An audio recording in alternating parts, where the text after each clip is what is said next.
दिया, हम मस्जिद बनाएंगे। अरे स्कूल बनाइए ना, अस्पताल बनाइए ना। गंगा में लाशें वही थी, लाशें किसकी थी? मेरे भाई बहनों की थी, मेरे अपनों की थी। दर्द है। अतिथि शिक्षकों को मुख्यमंत्री जी ने आदेश निकाला था कि इनको परमानेंट किया जाएगा, इनकी डबल की जाएगी, लेकिन एक एक अतिथि शिक्षक 4-4, 5-5 महीने से उनको सैलरी नहीं मिली। लोगों का रोजगार छीन रहे हैं। कितने लोग बेरोजगार घूम रहे हैं। भ्रष्टाचारी समाप्त कर देंगे, जेल में डाल देंगे। किसानों की आय दुगनी करेंगे। कब करेंगे? आप देखिए कितने किसानों ने आत्महत्या कर ली। गाय की दुर्दशा देखिए, आज तड़प तड़प कर मर रही हैं, भूखन प्यासन मर रही हैं। आज युवा पढ़े लिख करके बेरोजगार घूम रहा है, दर दर की ठोकरें खा रहा है, कहीं मजदूरी करने जा रहे हैं, पलायन करने बचेगा, क्योंकि वो सारे के सारे बीजेपी में चले जाएंगे, वो बिल्कुल पाक साफ हो जाएंगे। इसीलिए मोदी जी कह रहे हैं एक भी नेता नहीं बचेगा, क्योंकि वो अपनी पार्टी में भर्ती यूपी में निकली थी ना। 18 लाख बच्चों ने एग्जाम दिया, पेपर क्या हुआ? लीक हो गया। बच्चे भेड़ बकरियों की तरह, सभी का सम्मान करता हूं, लेकिन उसके लिए स्पेशल ट्रेन चलाई गई थी। क्या बच्चों के लिए जाने के लिए स्पेशल ट्रेन नहीं चला सकते थे आप? देखिए गधे की गिनती हो गई, भेड़ बकरियों की गिनती हो गई, पशु की गिनती हो गई, लेकिन आदमी की गिनती नहीं हो रही। मैं प्रश्न करता हूँ, आप कांग्रेस का बात कर लीजिएगा। कांग्रेस आती है, मुसलमान का वोट लेती है, उसके बाद करता क्या? कुछ नहीं ना। आप बीएसपी वाले वो भी यही करते हैं। यहाँ पर आपको 5 साल कोई बीएसपी वाला दिखा? एक नेता दिखा? छोटे से लेके बड़ा तक दिखा? नहीं दिखा ना।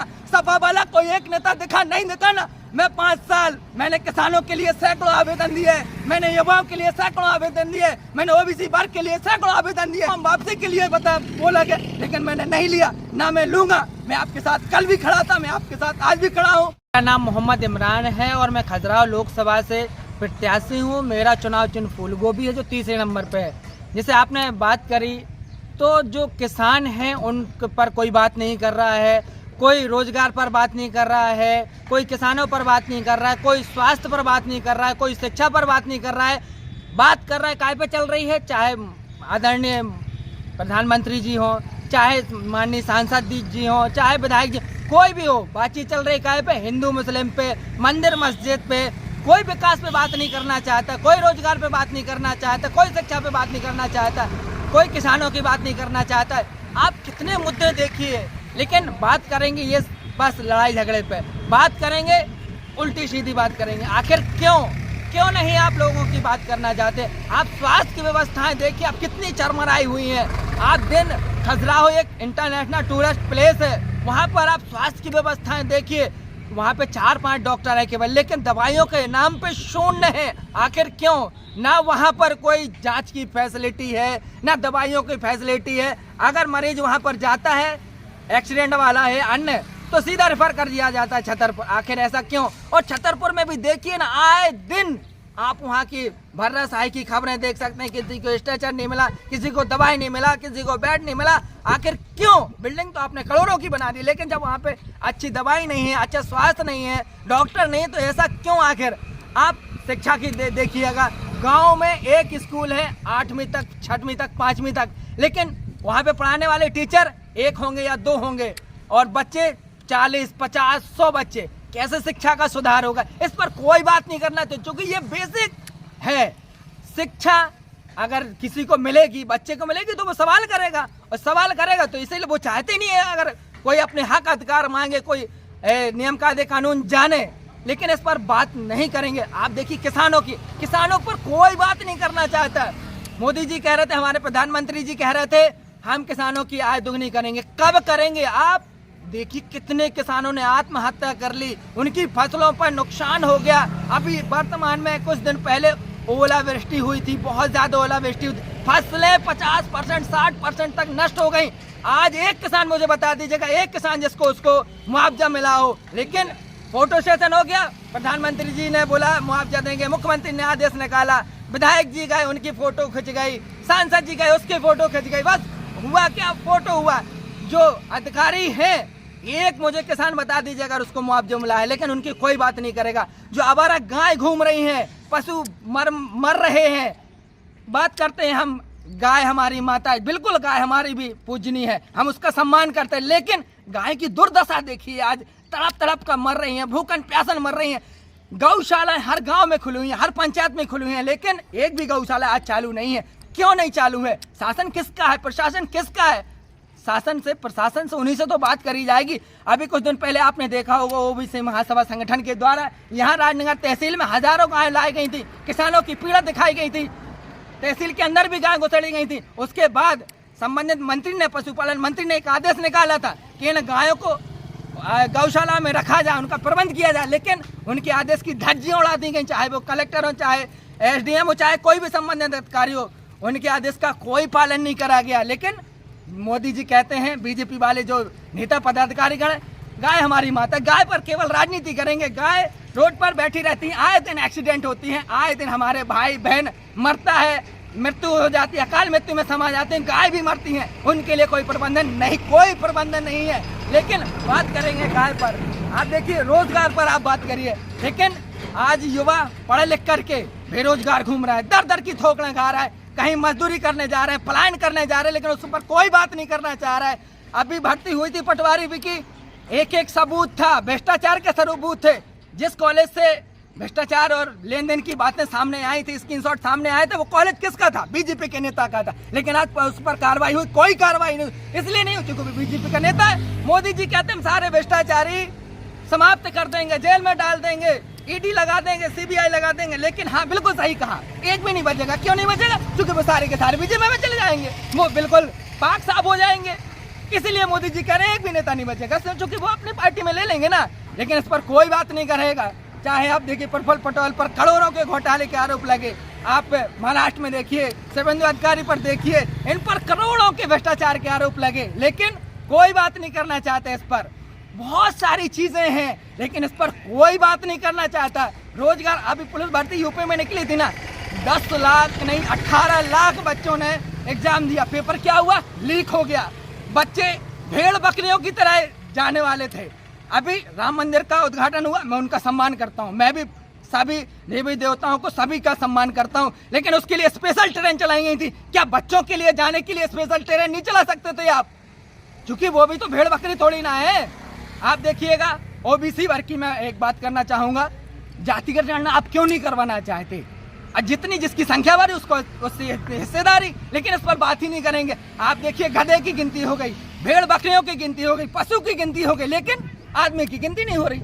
आप देखिए अभी लोकसभा चुनाव चल रहे हैं, 543 सीटें हैं, SC ST का रिजर्वेशन है, जनरल है, ओबीसी को उसमें नाम ही नहीं है। भैया ओबीसी इंसान ही नहीं है क्या? ओबीसी बिल्कुल किसी चीज में नहीं आएगा क्या? आप 13% उनको, जो अभी पटवारी भर्ती हुई थी उसमें 13% रिजर्वेशन दे रहे हैं, जबकि कोर्ट का गाइडलाइन से 27% दीजिए। आखिर क्यों नहीं दे रहे? आप लोगों का रोजगार छीन रहे हैं, कितने लोग बेरोजगार घूम रहे हैं। अतिथि शिक्षकों को मुख्यमंत्री जी ने आदेश निकाला था कि इनको परमानेंट किया जाएगा, इनकी आय डबल की जाएगी, लेकिन एक एक अतिथि शिक्षक 4-4, 5-5 महीने से उनको सैलरी नहीं मिली। उनकी आप क्यों नहीं मिली सैलरी? जो वर्तमान मुख्यमंत्री जी क्यों नहीं सोच रहे हैं, क्यों नहीं ध्यान दे रहे हैं? उनके भी तो घर परिवार है, उनके भी तो बाल बच्चे हैं, कैसे पालेंगे?